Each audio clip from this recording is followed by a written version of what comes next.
नमस्कार मित्रों, अमारी एटी न्यूज चैनल में तमारुं स्वागत है। मित्रों, अत्यारे हालनी सौथी मोटी और दुखद खबर मळी रही है।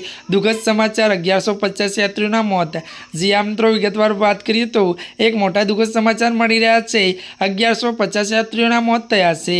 सऊदी अरेबिया में हज यात्रा दरमियान एयर स्ट्रोकना कारणे अत्यार सुधीमां 1150 यात्रीओना मौत थया छे। जो कि मित्रों, मळती माहिती अनुसार आपणे जणावी दीए के जेमां इजिप्तना 658, इंडोनेशियाना 199, भारतना 98, जोन्सना 55 અને ટ્યુનિશિયાના 49 અને મિત્રો જણાવી દઈએ કે પાકિસ્તાનના 35 અને ઈરાનના 11 હજ યાત્રીઓ સામેલ છે। મળતી માહિતી અનુસાર આપણે જણાવી દઈએ કે સાઉદી અરેબિયાએ હજુ સુધી મૃત્યુઆંક જાહેર કર્યો નથી, પરંતુ મિત્રો અહેવાલ છે કે ટૂર ઓપરેટર હજ યાત્રી સાથે છેતરપિંડી કરી હતી। સાઉદીમાં મુસાફરો માટે રહેવા ભોજનની કોઈ વ્યવસ્થા થઈ નથી। જી આ મિત્રો, અત્યારના દુઃખદ સમાચાર મળી રહ્યા છે। ત્યારે મિત્રો આજના માટે આટલું જ। અમારી ચેનલમાં નવા હોય તો અમારી ચેનલને મિત્રો લાઇક, શેર અને સબસ્ક્રાઇબ કરી દેજો। ધન્યવાદ।